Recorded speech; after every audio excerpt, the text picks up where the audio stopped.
तो नमस्कार।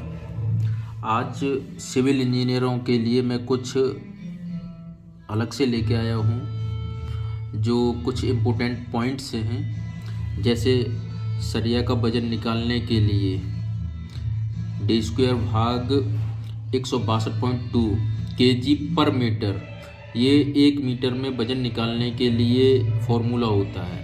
चाहे जितने mm का सरिया हो, यहाँ पे डी अपॉन यहाँ पे उसका हो जाए, जैसे 12 mm का है तो अपना 12 का स्क्वायर और भाग 162.2 का दे देंगे तो 1 मीटर में हमारा वेट निकल आएगा। अब यही वजन मुझे फुट में निकालने के लिए इसमें एक 533 का भाग देना पड़ेगा, तो हमारा वजन वो फुट में निकल के आएगा। अब दोस्तों, सरिया में ओवरलैपिंग सिर्फ 36 mm की सरिया तक ही लगा सकते हैं, उससे ज़्यादा मोटी सरिया में नहीं लगा सकते हम ओवरलैपिंग। जैसे 8 mm की, 10 mm, 12, 16, 20, 25, ये 36 mm तक सरिया में हम ओवरलैपिंग लगा सकते हैं। अब ओवरलैपिंग जो हम लगाएंगे दोस्तों, वो कैसे? जैसे स्लैब में ओवरलैप लगाएंगे तो 60 × D, यानी D बराबर डाया, यानी अगर 12 mm की सरिया है तो इसमें 60 में 12 का गुणा करेंगे तो 72, यानी 720 mm तक ही इसमें हम ओवरलैपिंग लगाएंगे। अब बीम में ओवरलैपिंग कंप्रेशन जोन में 24 D का लगाते हैं और टेंसिल जोन में 50 D का लगाते हैं। कॉलम में ओवरलैपिंग जो लगाते हैं वो 45 D का होता है। अब दोस्तों, chair spacing 1 metre by 1 metre जगह में एक चेयर ही प्रोवाइड करेंगे, ये मिनिमम है। मैक्सिमम आप 2 भी लगा सकते हो, 3 भी लगा सकते हो, लेकिन मिनिमम एक ही चेयर प्रोवाइड करेंगे हम उसमें। चेयर बनाते समय कम से कम 12 mm के सरिया से बनाना चाहिए, इससे कम नहीं।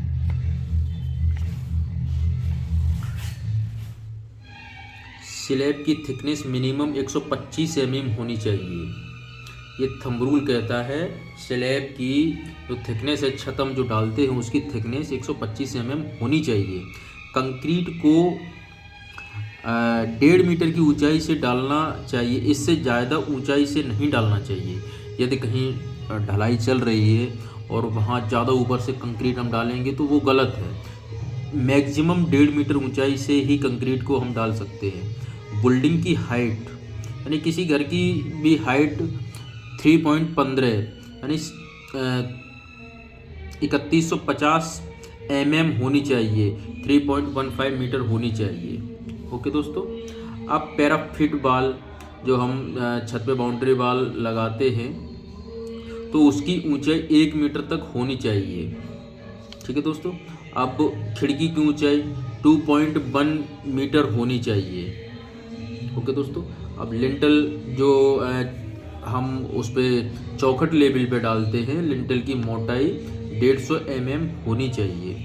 अब दोस्तों, डीपीसी जो हम डैम प्रूफ कुछ बोलते हैं, जो हम सील रोकलिंग रद्दा डालते हैं, उसकी मोटाई कम से कम 2.5 सेंटीमीटर यानी 25 mm होनी चाहिए। स्लैब में कम से कम 8 mm का सरिया लगाना चाहिए। कॉलम में कम से कम 12 mm का सरिया। यदि ब्रिक वर्क हो तो लिंटल को 2.4 मीटर पर डालना चाहिए। जैसे ब्रिक वर्क हो रहा है और हमारा चौखट लग गया उसमें, तो 2.4 मीटर तक तो हमारा चौखट आ जाएगा। उसके चौखट के ऊपर हमारा लिंटल बीम होना चाहिए। फर्स्ट क्लास ब्रिक पानी को अपने वजन का सिर्फ 15% ही सोखती है। जो फर्स्ट क्लास की ब्रिक होगी, जैसे कोई भी ब्रिक है, जैसे 3 किलो वजन है उसमें, ठीक है, तो अब 3 किलो वजन का हम जैसे 15% निकालेंगे तो उतना ही पानी सोखती है एक ईंट अच्छी क्वालिटी की। सीमेंट के जमने का इनिशियल टाइम 30 मिनट होता है, यानी जल्दी से जमने वाला जो सीमेंट होता है उसका 30 मिनट होता है, और सीमेंट को फाइनल सिटिंग टाइम है 10 घंटे। मतलब कंप्लीट 10 घंटे में सीमेंट सेट हो जाएगा। कंक्रीट क्यूब का size 150 mm by 150 mm by 150 mm होता है, यानी 15 centimetre by 15 centimetre by 15 centimetre. Okay दोस्तों। कंक्रीट क्यूब को 3 लेयर में भरा जाना चाहिए। स्लैम कोन का साइज जो होता है उसकी ऊंचाई 300 mm होनी चाहिए और टॉप जो एक वो होता है उसका टॉप जो होता है वो 100 mm का होना चाहिए, बॉटम 200 mm का होना चाहिए। ओके दोस्तों, स्लैम का 4 लेयर में भरा जाना चाहिए। स्लैम जो होता है उसको 4 लेयर में भरा जाना चाहिए। कॉलम का स्लैम्प 175 mm से 125 mm आना चाहिए। फुटिंग का स्लैम्प 50 mm से 100 mm आना चाहिए और जो पेमेंट होता है उसका स्लैम्प 25 mm से 50 mm आना चाहिए। पेमेंट मीन्स यानी जो रोड आरसीसी की पड़ती है उसका स्लैम्प। ओके दोस्तों, सैंड के प्रकार। फर्स्ट पिट सैंड, ये जो सॉइल होती है यानी मिट्टी उसमें से निकलती है, यानी वो जो जैसे हम बोलते हैं बलुई मिट्टी वो होती है। रिवर सैंड ये नदी से हमें प्राप्त होती है। सी सैंड ये हमें समुद्र से प्राप्त होती है, बीच से प्राप्त होती है। जो एम सैंड होती है ये मैन्युफैक्चरिंग की जाती है, जैसे किसी पत्थर को तोड़ करके उसको हम डस्ट बनाते हैं या क्रशिंग सैंड बोलते हैं कभी कभी। तो जो पत्थर को तोड़ के बनाई जाती है वो सैंड उसको एम सैंड बोलते हैं। ओके दोस्तों, in compressive strength of concrete at different time period, जैसे कोई आरसीसी हुई है वो कितनी स्ट्रेंथ गेन करेगा। फर्स्ट दिन में 65% गेन करेगा, 14 दिन में 90% गेन करेगा, 28 दिन में 99% ये गेन कर लेगा। अब इसमें जो M15 होती है उसमें 15 न्यूटन पर mm² होती है फाइनल 28 डे में। M20 में 20 न्यूटन पर mm² मीटर होती है, ऐसे ये होती है। अब यहाँ पे मैं आपको बता दूँ 1 न्यूटन बराबर 0.10197 kg, n बराबर न्यूटन। 1 kg बराबर 9.81 न्यूटन होता है।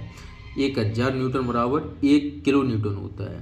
अब compressive strength formula applied load और अपॉन कंक्रीट एरिया, ये हमारा उसका वो फॉर्मूला होता है। अब use of sand and different type. Fine sand 0.125 mm to 0.25 mm तक होता है, ये प्लास्टर के काम में ज़्यादा यूज होता है। मीडियम सैंड जो होता है 0.25 mm टू 0.50 mm तक होता है, ये चिनाई में यूज ज़्यादा होता है।